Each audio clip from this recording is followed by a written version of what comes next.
In much of the Western world, Christianity no longer holds the dominance it once had. Churches that used to be full on Sundays now stand half empty, their pews gathering dust. Younger generations are walking away, and even among those who stay, the certainty and zeal of past decades has faded into something far more casual. There was a time when Christianity wasn't just a religion, but the social glue of Western society. It dictated laws, influenced governments, controlled education, and shaped morality. To question it openly meant risking exclusion, shame, or worse. Yet in just a few generations, that grip has loosened. The shift isn't because one argument destroyed faith overnight. It's the result of many small cracks widening over time. Science offered explanations once reserved for the divine. Globalization exposed people to competing worldviews. Social progress clashed with rigid dogmas, and the internet gave people access to information outside church walls. All of these forces combined to make Christianity feel less like an unquestionable foundation and more like one option among many. One major factor is education. As literacy rates climbed and access to knowledge expanded, people began to see that the Bible is not a flawless manual for life, but a collection of ancient texts shaped by culture and politics. Higher education, particularly in the sciences and humanities, encouraged questioning, analysis, and skepticism. And once someone learns how to question, it's hard to stop. In the past, the church controlled much of what people learned, but today, history, archaeology, and linguistics reveal the Bible's contradictions and human origins. Genetics and cosmology answer questions once attributed to God. Sociology shows how belief systems emerge, spread, and decline. The more knowledge expands,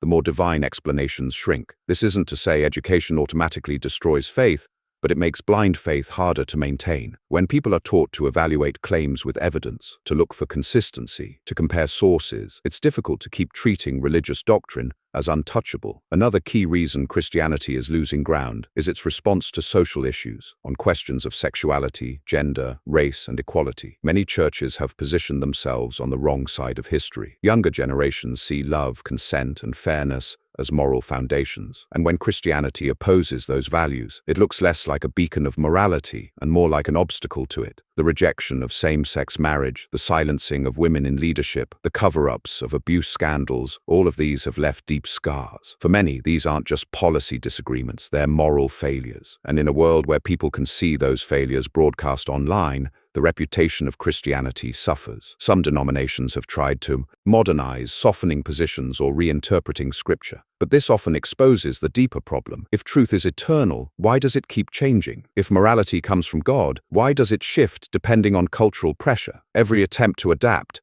makes Christianity look less divinely inspired and more like a human institution scrambling to survive. The internet has been another earthquake under Christianity's foundation. For centuries, doubt could be contained within small communities. But now anyone with a smartphone can access counter-arguments, alternative interpretations, and global perspectives in seconds. Forums, videos, podcasts, and social media allow people to voice questions they were once afraid to say aloud. Stories of leaving religion spread widely, making it harder for churches to claim that doubt always ends in despair. Scholars and skeptics who once had little reach now speak to millions. The monopoly on information has been broken, and with it, the church's ability to control the narrative. Ironically, the very tools that churches once used to spread their message, mass media, digital communication, have also amplified criticism. A single scandal that might have been buried in the past now becomes international news. The internet doesn't just share faith, it exposes its contradictions. Finally, personal freedom plays a huge role. Modern Western societies place a high value on individual choice. People are less willing to accept beliefs simply because they were born into them. They want to choose their identity, their relationships, their values. And when Christianity demands obedience without room for questioning, it clashes with that cultural shift. Faith that once provided stability now feels like restriction. Rules that once seemed protective now feel invasive. And when people realize they can live meaningful, moral lives without subscribing to dogma, the hold of Christianity weakens. So Christianity is losing ground not because of one enemy, but because of many forces converging. Education, social change, technology, and the rise of personal autonomy. Together, they create a world where blind faith struggles to survive and where religion is no longer a given but a choice. And more people are choosing to step away. One of the most revealing trends in recent decades is the rise of the so-called nones, people who claim no religious affiliation at all. In the United States, this group has grown rapidly, especially among millennials and Gen Z. In parts of Europe, the shift has gone even further, with entire countries where religious identity is now a minority position. What's striking is that most of these people aren't converting from one religion to another. They're not leaving Christianity to join Islam or Hinduism. They're stepping away entirely, not replacing one creed with another, but choosing no creed at all. This is unprecedented in history. In the past, religious shifts were usually about swapping one tradition for another, often tied to power or conquest. But in the modern West, people are not just changing pews, they're leaving the church building behind completely. That suggests the problem isn't competition between faiths. It's a growing recognition that none of them answer the questions convincingly. Scandals have also played a devastating role. From Catholic clergy abuse to televangelist fraud to cover-ups in megachurches, the gap between preaching and practice has eroded trust. These aren't isolated incidents. They're systemic, repeated across denominations, across decades, across borders. For many believers, scandals become the moment of rupture. When the people who claim divine authority are exposed as abusers or con artists, the illusion of holiness shatters, and in the age of instant information, these scandals are no longer hidden. They're documented, archived, and shared endlessly. It's not just the crimes themselves, it's the hypocrisy. Leaders who preach morality while exploiting others. Churches that demand transparency from members but hide their own corruption. Every revelation drives home the point that Christianity, far from being a unique moral compass, is just as flawed and often more dangerous than the institutions it criticizes. Cultural diversity also plays a role in Christianity's decline. In a globalized world, people live next door to neighbors of different faiths, or no faith at all. Exposure to diverse worldviews makes it harder to believe that one tradition alone holds absolute truth. A child raised in a Christian household might go to school with Muslim classmates, Hindu teachers, atheist friends. They see firsthand that morality, kindness, and purpose exist outside their tradition. And once that realization lands, the exclusivity of Christianity starts to look less like truth and more like tribalism. This cultural mixing doesn't just create tolerance, it sparks comparison. When people compare religions side by side, the contradictions stand out. Eternal truths don't change depending on geography, but religious dogmas do. That undermines the claim that Christianity is uniquely correct and makes disbelief a more consistent option than switching allegiances. We also can't ignore economics. In many Western countries, prosperity has reduced the dependence on religion for comfort. When survival is uncertain, belief in divine protection provides reassurance. But when people have healthcare, education, and social safety nets, the need for supernatural guarantees weakens. Sociologists call this the existential security theory. The more secure people feel in their everyday lives, the less they rely on religion. This explains why highly developed countries tend to have lower levels of religiosity, while poorer nations often remain more devout. Christianity thrived when life was uncertain, but as conditions improve, its grip loosens. This isn't about wealth making people arrogant, as some preachers claim. It's about stability, allowing people to face life without leaning on divine promises. When the safety net is real, the imagined safety net loses its appeal. Finally, Christianity's own rigidity contributes to its decline. In trying to preserve purity, many churches resist adaptation. They double down on dogmas that feel increasingly out of step with modern values. And when faced with decline, their response is often to demand more obedience rather than reflect on why people are leaving. This creates a cycle. The stricter they become,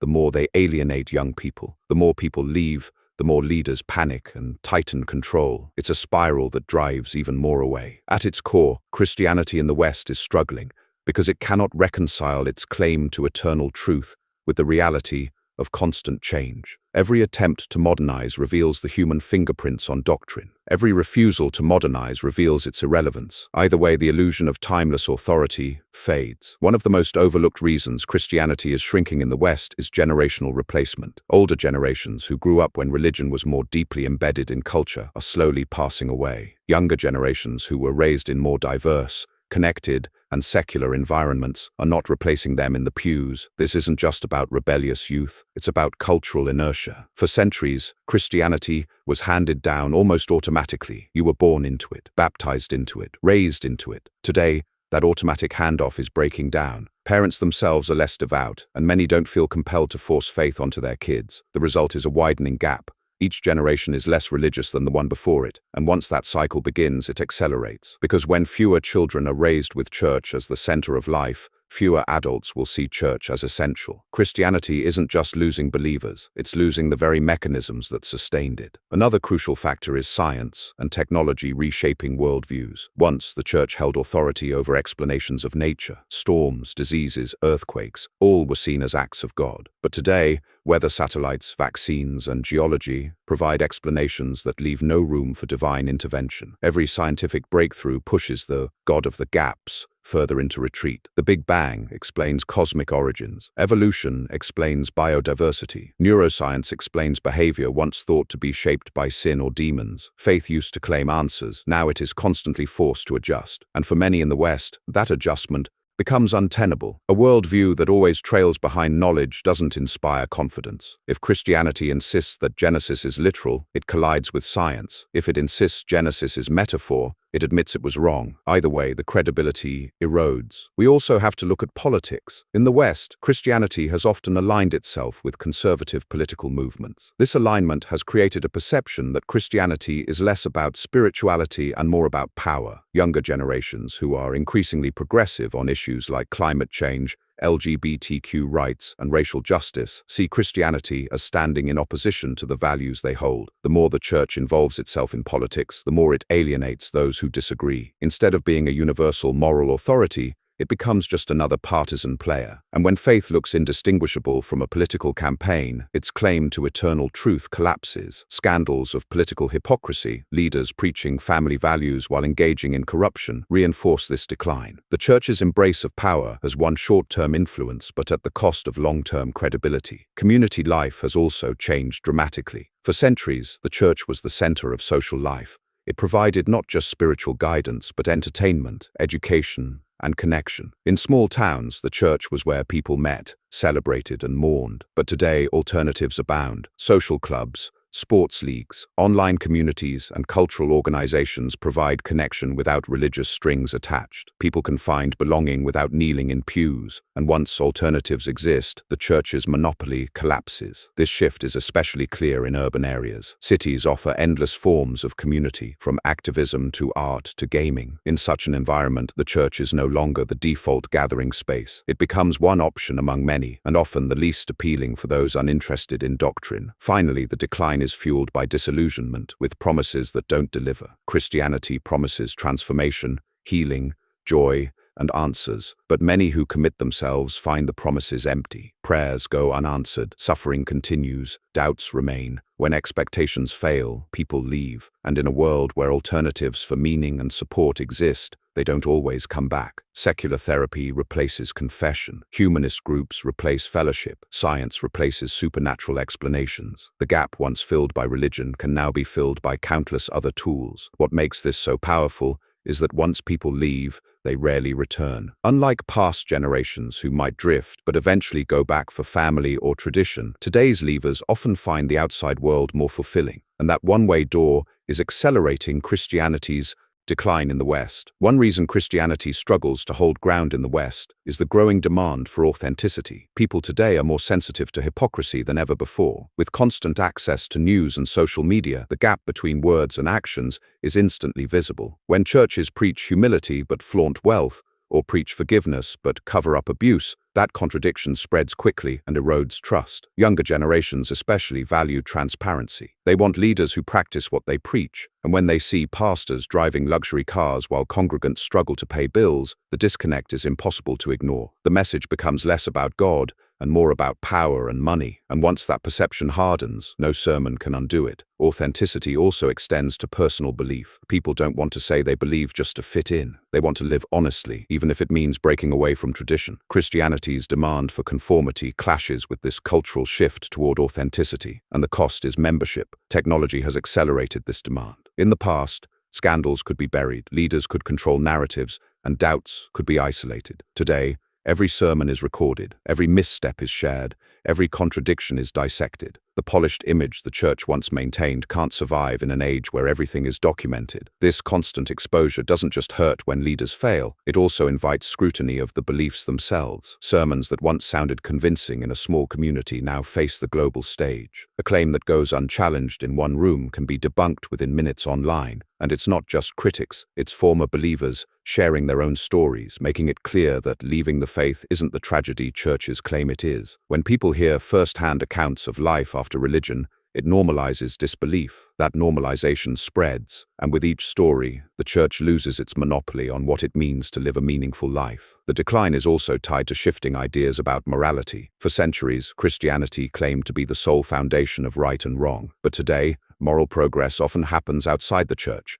and sometimes in direct opposition to it. Movements for civil rights, gender equality, and LGBTQ acceptance gained traction despite religious resistance. Over time, society at large came to see these causes as just and necessary, while churches that opposed them appeared regressive. This reversal of roles undermines Christianity's claim to moral authority. When people see that morality can expand without divine approval, it forces a re-evaluation. If justice, compassion, and equality are possible, and often advanced faster, without religion, then the claim that morality depends on God collapses. Christianity loses its unique selling point, and with it, its grip on younger generations who prioritize fairness and inclusion. Another factor is the tension between personal spirituality and institutional religion. Many people still feel drawn to questions of meaning, purpose, and wonder, but they no longer see traditional churches as the place to explore those questions. The rise of mindfulness, meditation, secular philosophy, and even wellness movements shows that people aren't rejecting meaning, they're rejecting organized religion's monopoly on it. Christianity framed itself as the only path to spiritual fulfillment, but when alternatives appear, that claim weakens. For some, this means adopting a more fluid spirituality, mixing practices from different traditions. For others, it means finding awe in science, art, or nature. In both cases, Christianity is bypassed, not because people no longer care about meaning, but because they've found better ways to pursue it without dogma or hierarchy. All of these trends point to a deeper truth. Christianity's decline in the West is not a sudden collapse, but a slow unraveling of authority. Each scandal, each contradiction, each cultural clash removes another thread. And once enough threads are gone, the fabric no longer holds. For centuries,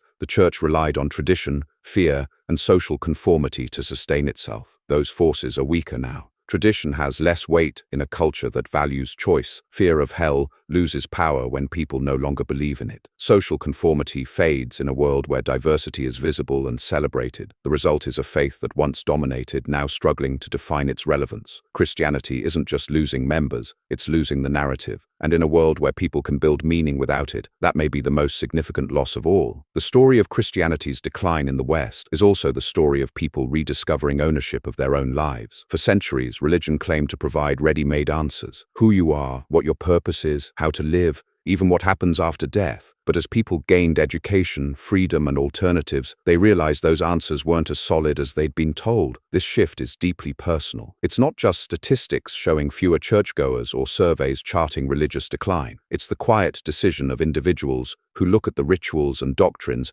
and realize they don't believe anymore. Some walk away slowly, fading out of attendance. Others leave abruptly after a breaking point. But the end result is the same: a growing number of people living without the framework of Christianity. And far from collapsing into despair, many discover that life without those old answers can be richer, because meaning created through choice, empathy, and curiosity feels more authentic than meaning imposed by authority. One of the strongest signs of Christianity's decline is the way holidays have transformed. Christmas, once a religious festival, is now largely cultural, commercial, and family-focused. Easter is more about candy and springtime than resurrection. Even weddings and funerals, while still held in churches, are often stripped of heavy doctrine and shaped more by personal preference. These shifts reveal that Christianity no longer holds cultural ownership of the calendar. People participate in traditions without the theology. They celebrate without believing. And while churches may lament the secularization of holidays, the truth is that culture has moved on. The rituals survived,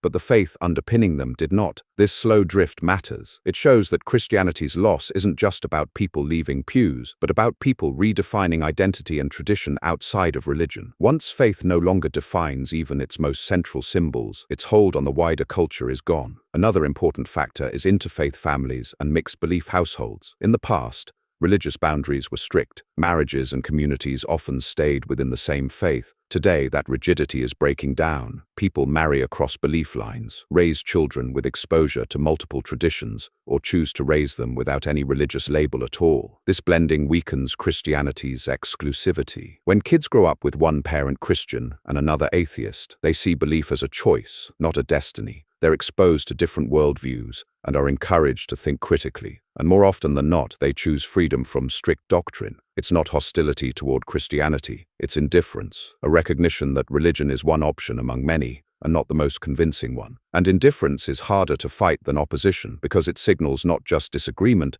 but irrelevance. We also need to recognize the role of storytelling. Christianity once had a monopoly on grand narratives: creation, fall, redemption, eternity. These stories framed life in a way that felt profound. But today, alternative stories compete successfully. Science tells a story of evolution, cosmology, and human progress. Philosophy offers frameworks for meaning. Literature, film, and art explore morality, love, and mortality with depth equal to or greater than sermons. When people have access to multiple stories, the exclusivity of Christianity weakens. Why accept one story as absolute truth when others are equally compelling and grounded in evidence or creativity? This doesn't mean people stop seeking meaning. It means they're no longer satisfied with inherited myths. The decline of Christianity is, in part, the rise of better stories. Stories that respect human freedom, acknowledge complexity, and inspire without demanding conformity. In the end, Christianity is losing ground in the West because the world changed, and it did not. Knowledge expanded, cultures mixed, values evolved, technology connected people, and institutions were held accountable. In that environment, Christianity's claims of eternal truth were tested and found wanting. But this decline is not a tragedy. It's a transformation. It's the gradual move from imposed answers to chosen ones, from fear-based morality to empathy-based morality, from inherited dogma to self-created meaning. The decline of Christianity is not the decline of morality, love, or purpose. It's the decline of one system of control, making space for more honest and diverse ways of living. The story isn't over. Christianity will remain part of Western culture for generations, but not as the unquestioned authority it once was. Instead, it will be one voice among many, and in that plurality, people have the freedom to choose meaning that feels authentic, grounded, and real,